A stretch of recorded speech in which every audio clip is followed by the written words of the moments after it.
मैं बनना चाहूँ जैसा पर शायद सपनों में, मैं उड़ना चाहूँ जैसा पर शायद सपनों में।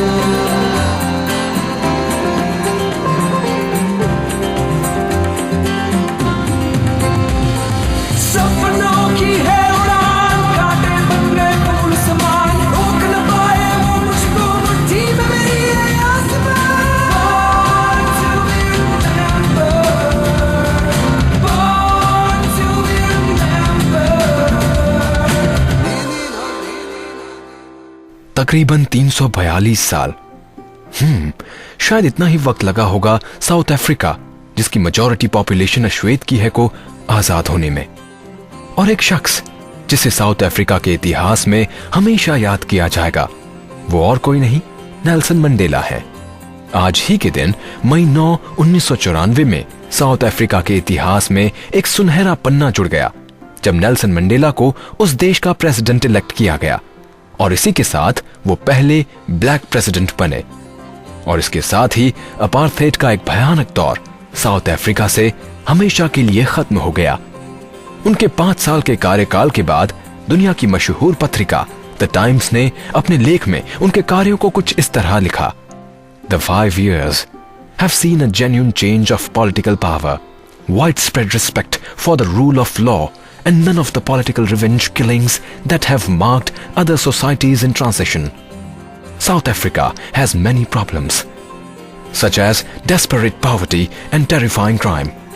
But its suffering would have been infinitely greater absent of moral and authority and democratic, inclusive spirit that made Mr. Mandela a giant as leader of the liberation movement and as president.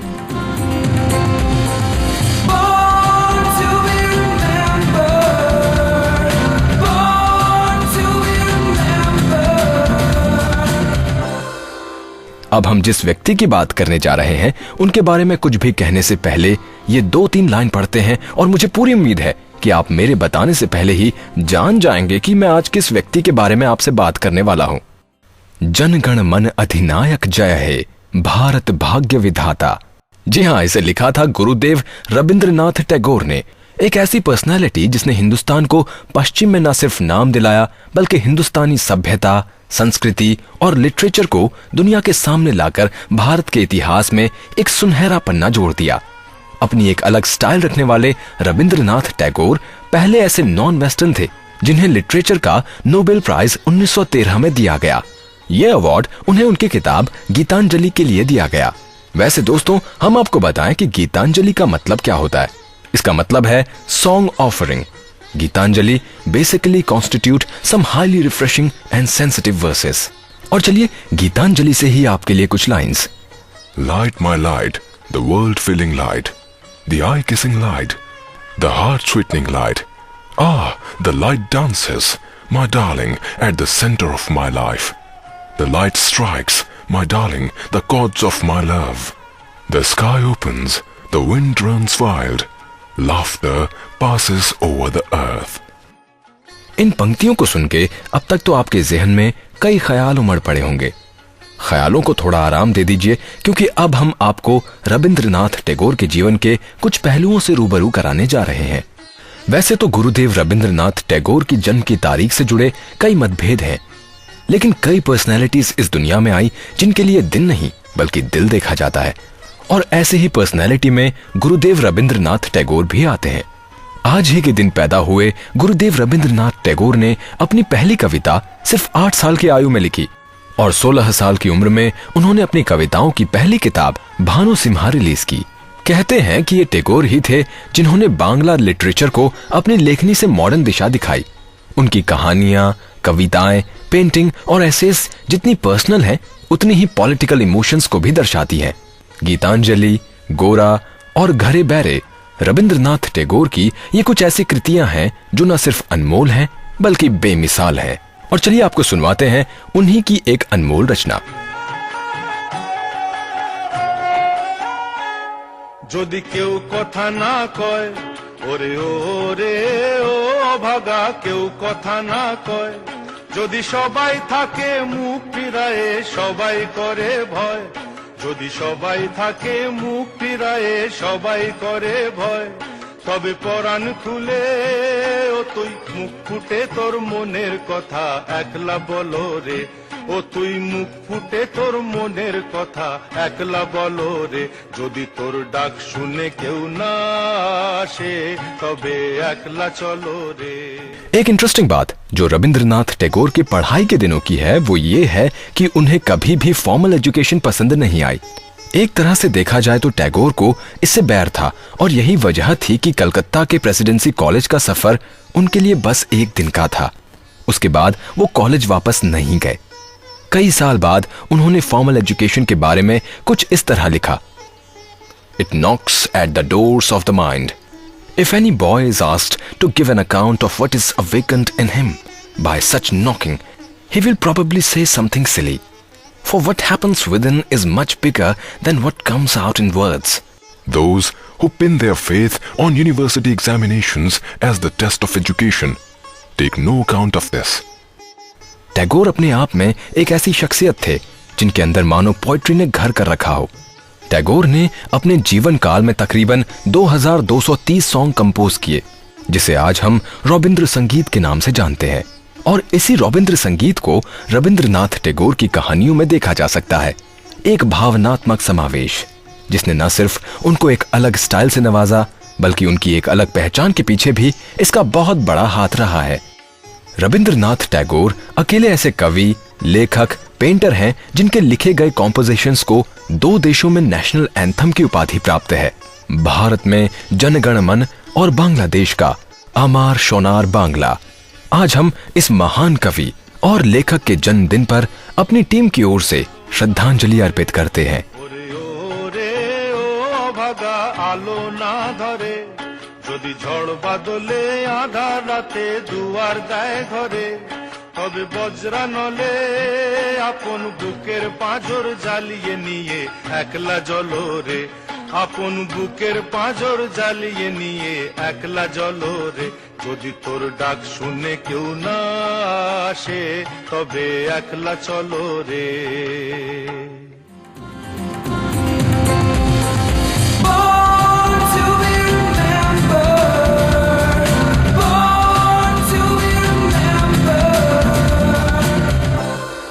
दोस्तों, कितना अच्छा लगता है ना आजाद होना, आजादी की सांस लेना, ना किसी के गुलाम, ना किसी की तानाशाही।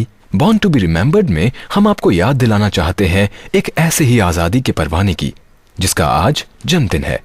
हिंदुस्तान को गुलामी की बेड़ियों से आजाद कराने के लिए बहुत से वीर सपूत भारत में पैदा हुए। कुछ ने तलवार और बारूद से गुलामी की जंजीरों को काटने की कोशिश की, तो कुछ ने अपने दिमाग से उन्हें हराया। ऐसे वक्त में जब 1857 का स्वतंत्रता संग्राम दम तोड़ चुका था और आजादी की चिंगारी बुझने लगी थी, तब उस चिंगारी को हवा दी गोपाल कृष्ण गोखले ने। दोस्तों, अपनी पूरी जिंदगी आजादी के नाम करने वाले गोपाल कृष्ण गोखले का जन्म 9 मई तत्कालीन बंबई प्रेसिडेंसी के अंतर्गत रत्नागिरी जिले में हुआ। ये गरीब ब्राह्मण परिवार में पैदा हुए, लेकिन अपनी पूरी पढ़ाई अंग्रेजी में की ताकि वो आगे चलकर ब्रिटिश राज में क्लर्क की नौकरी कर सके।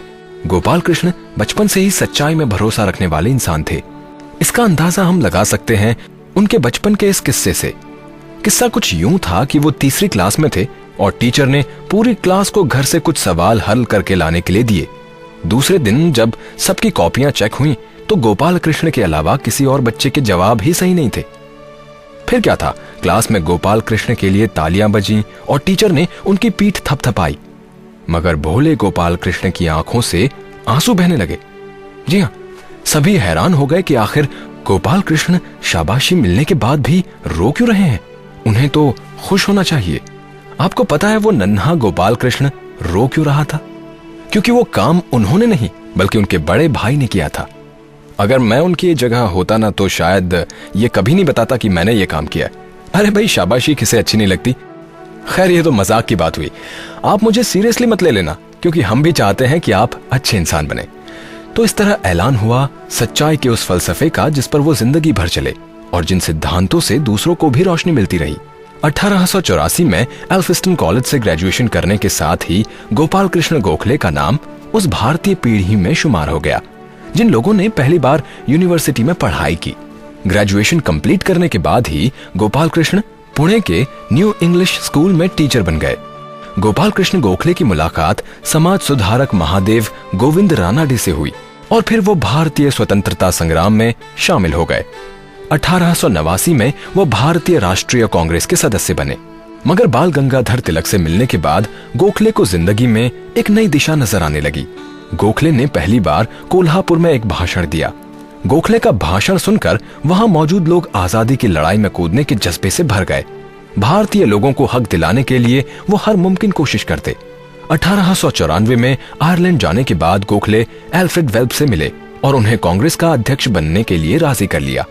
इसी साल गोखले और बाल गंगाधर तिलक भी भारतीय राष्ट्रीय कांग्रेस के उपाध्यक्ष बन गए। गोपाल कृष्ण गोखले और बाल गंगाधर तिलक दोनों ही ब्राह्मण थे और एल्फिंस्टन कॉलेज से पढ़े थे। इसके अलावा दोनों डेक्कन एजुकेशन सोसाइटी के सदस्य और मैथ्स के टीचर भी थे। लेकिन इन सब के बाद भी दोनों एक दूसरे से बिल्कुल अलग थे।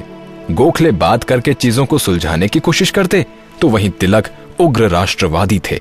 1905 में वो राष्ट्रीय कांग्रेस के अध्यक्ष बने। इसके बाद उन्होंने भारतीय शिक्षा को विस्तार देने के लिए सर्वेंट्स ऑफ इंडिया सोसाइटी की स्थापना की।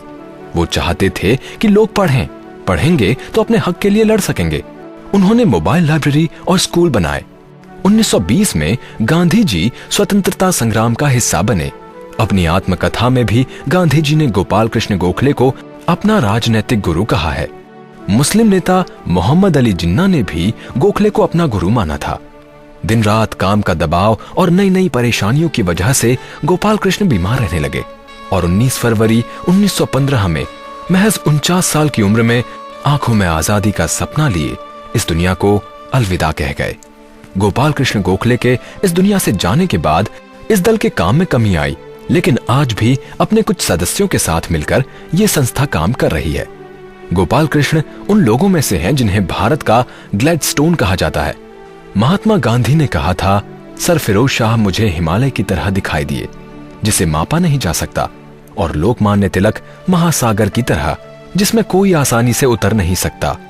पर गोखले तो गंगा के समान थे जो सबको अपने पास बुलाती है। गोपाल कृष्ण गोखले का नाम आजादी के परवानों में सबसे आगे है और हमेशा रहेगा। गोपाल कृष्ण गोखले को हमारी तरफ से श्रद्धांजलि।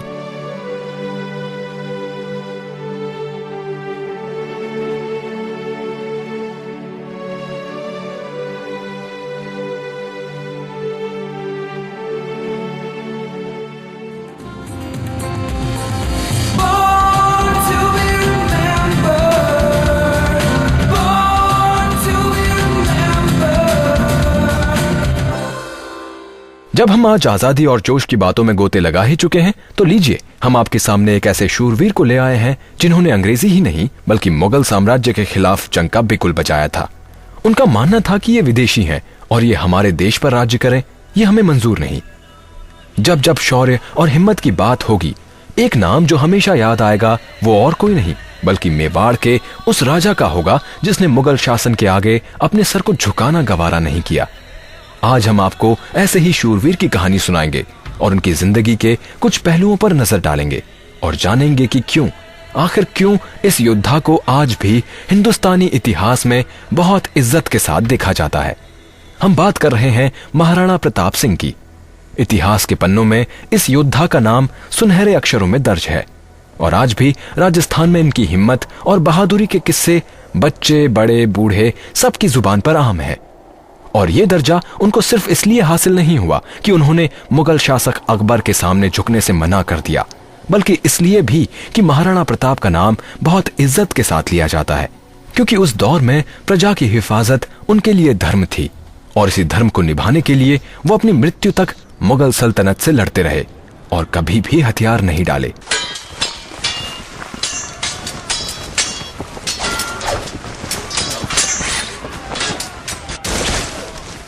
मेवाड़ को 1568 में मुगल शासक अकबर ने जीत लिया तो चित्तौड़ के राजा उदय सिंह महाराणा प्रताप के पिता को मेवाड़ छोड़ने के अलावा कोई और दूसरा रास्ता नजर नहीं आया। लेकिन जाते जाते उदय सिंह ने चित्तौड़ की हिफाजत और देखरेख की जिम्मेदारी जयमल को सौंप दी। लेकिन महाराणा प्रताप इस तरह चित्तौड़ को छोड़कर नहीं जाना चाहते थे, मगर चित्तौड़ के बुजुर्गों के समझाने बुझाने पर वो अपने पिता के साथ चित्तौड़ छोड़ने पर राजी हो गए। इधर अकबर ने चित्तौड़ जीतने के साथ ही जयमल से उनकी बेटी का हाथ मांग लिया, मगर जयमल ने इससे इनकार कर दिया और आज भी राजस्थान में जयमल के इस फैसले को लेकर उनके साहस की गाथाएं गीतों में पिरोकर सुनाई जाती हैं। वहीं दूसरी तरफ उदय सिंह महाराणा प्रताप को लेकर उदयपुर आ गए। अरावली पहाड़ियों के बीच बसा उदयपुर हर लिहाज से ज्यादा महफूज और सुरक्षित जगह थी। 1572 में राजा उदय सिंह की मृत्यु के पश्चात महाराणा प्रताप को मेवाड़ के बुजुर्गों ने अपना राजा घोषित कर दिया। नीले घोड़े रासवार, नीले घोड़े रासवार, मारा मेवाड़ी सरदार राणा सुनता ही जा जो नीले घोड़े रासवार, मारा मेवाड़ी सरदार राणा सुनता ही जा जो। और फिर यहीं से महाराणा प्रताप और मुगल सल्तनत के बीच युद्ध शुरू हुआ और यह खत्म हुआ महाराणा प्रताप की अचानक मौत के साथ। लेकिन उससे पहले 1582 में महाराणा प्रताप ने मुगलों को हराकर अजमेर और चित्तौड़ छोड़कर तकरीबन मेवाड़ के सारे हिस्सों पर वापस कब्जा कर लिया। महाराणा प्रताप के युद्ध का एक ही मूल मंत्र था, हमला, और अपने पूरे जीवन में उन्होंने कभी भी रक्षात्मक युद्ध शैली नहीं अपनाई। जनवरी 1597 को शिकार करते हुए आई चोटों की वजह से उनकी मृत्यु हो गई। आज इसी शूरवीर महाराणा प्रताप के जन्मदिन पर हम उन्हें याद करते हुए अपनी टीम की ओर से इस योद्धा को सलाम पेश करते हैं।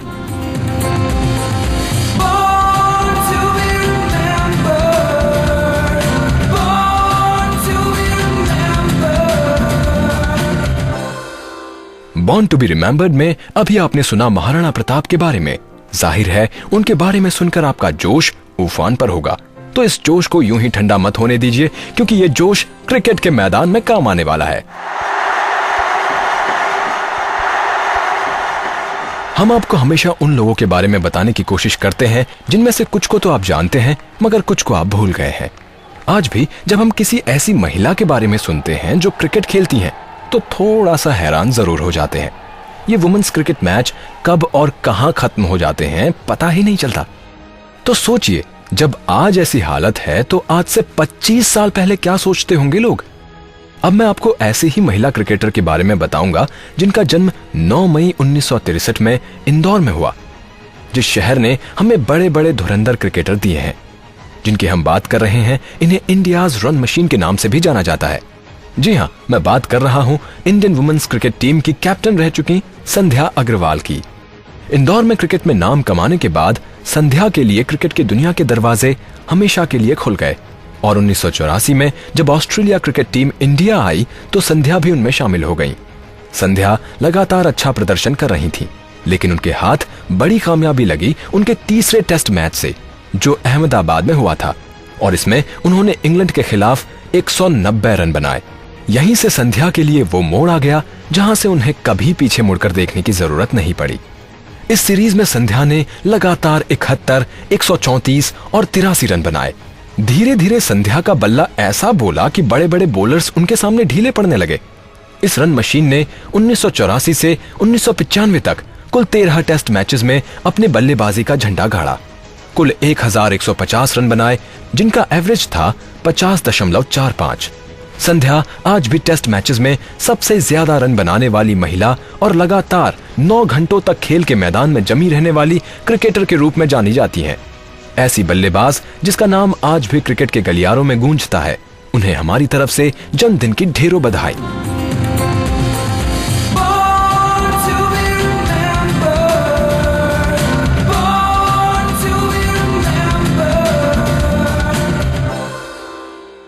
ऐसी ही एक कहानी और है एक इंसान के बारे में जिसकी हम आगे बात करेंगे, और जिसने अपनी खोज से न जाने कितनी काल्पनिक कहानियों को जन्म दिया होगा और साथ ही साथ सैकड़ों फिल्मों को प्रेरित किया। खजाने की खोज ये एक ऐसा विषय है जिस पर न जाने कितने हॉलीवुड डायरेक्टर्स ने अपनी अपनी फिल्में बनाई होंगी, और इन सब में एक चीज जो कॉमन सी दिखती है वो है हमेशा से ही रेगिस्तान में बने पिरामिड्स की तरफ ले जाने वाले रहस्यमयी रास्ते और उन रास्तों के बीच खतरनाक रुकावटें। शायद ये सिर्फ एक किस्सा होता या आज भी एक कहानी सा ही लगता है जब कभी भी हम इसे फिल्मों में देखते हैं, जो किसी लेखक ने बच्चे का मन मोहने के लिए लिख दी हो। मगर ख्वाबों की इस दुनिया से दूर ये एक ऐसी हकीकत है जिसे हॉवर्ड कार्टर नाम के एक आर्कियोलॉजिस्ट ने दुनिया के सामने लाकर रख दिया।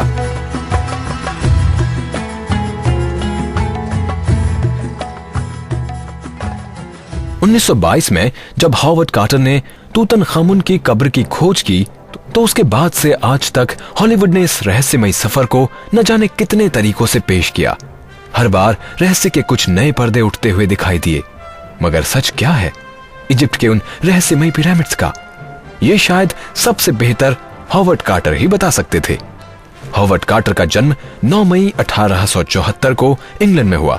अभी वो बस 17 साल के ही थे कि उन्हें 1891 में इजिप्ट एक्सप्लोरेशन फंड ने पर्सी न्यूबेरी के साथ काम करने का मौका दिया। फिर अगले 8 साल तक अलग अलग जगहों पर एक्सकेवेशन के कामों में हिस्सा लेने वाले हॉवर्ड कार्टर को 1899 में इजिप्शियन एंटिक्विटीज सर्विस का चीफ इंस्पेक्टर नियुक्त कर दिया गया। हॉवर्ड कार्टर के एक्सकेवेशन के दौरान यूज किए गए ग्रिड ब्लॉक सिस्टम को काफी सराहना भी मिली। ये एक मॉडर्न टेक्निक थी जो काफी सरल तरीके से कार्टर ने कब्रों की खोज में इस्तेमाल की, और यही वजह थी कि एंटिक्विटीज सर्विस ने उन्हें एक्सकेवेशन प्रोजेक्ट इंडिविजुअली हैंडल करने की अनुमति दे दी और फंड्स भी प्रोवाइड किए। उन्हें भरोसा था कि कार्टर अपनी मॉडर्न टेक्निक के सहारे उनकी खोज को आसान कर देंगे, और इसलिए लॉर्ड कार्नवाल ने एक्सकेवेशन की फंडिंग की जिम्मेदारी अपने हिस्से रखी। 1914 में वैली ऑफ किंग्स की खोज का कार्य शुरू हुआ, मगर वर्ल्ड वॉर 1 की वजह से 1917 तक इस काम को बंद करना पड़ा। युद्ध खत्म होने के बाद फिर एक बार काम शुरू हुआ और काफी लंबे समय तक खोज जारी रही, मगर कोई पॉजिटिव रिजल्ट मिलता नहीं दिखा। मगर शायद कार्नवाल को अब भी कार्टर की काबिलियत पर पूरा भरोसा था, और 1922 में उन्होंने इस खोज पर और पैसे लगा दिए। उन्हें शायद इंतजार नहीं करना पड़ा। उसी साल 4 नवंबर 1922 को हॉवर्ड कार्टर के एक्सकेवेशन ग्रुप को वो सीढ़ियां मिल गईं जो तूतनखामुन के कब्र को जाती थीं, और इस तरह हमारे सामने तूतनखामुन के खजानों का रहस्य खुला। और वक्त के साथ साथ सबने अपने अपने तरीके से उस कब्र तक जाने के खतरनाक और रहस्यमयी रास्तों को अपनी इमेजिनेशंस के हिसाब से दुनिया के सामने पेश किया। मगर हॉवर्ड कार्टर पहले इंसान थे जिन्होंने इतिहास के पन्नों को पढ़ा और दुनिया के सामने उसे खोल कर रख दिया। आज इसी महान इंसान के जन्मदिन पर हम उन्हें सलाम करते चलते हैं।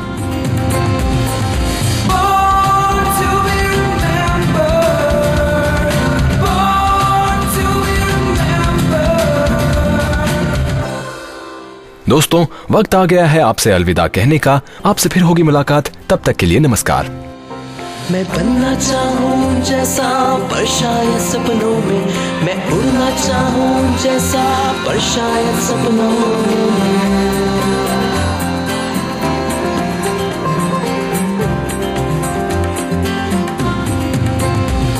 सपनों की है उड़ान, कांटे बन गए फूल समान, रोक न पाए वो मुझको मुट्ठी में मेरी है आसमान। Born to be remembered. इस कार्यक्रम के कार्यकारी निर्माता जैनेंद्र सिंह,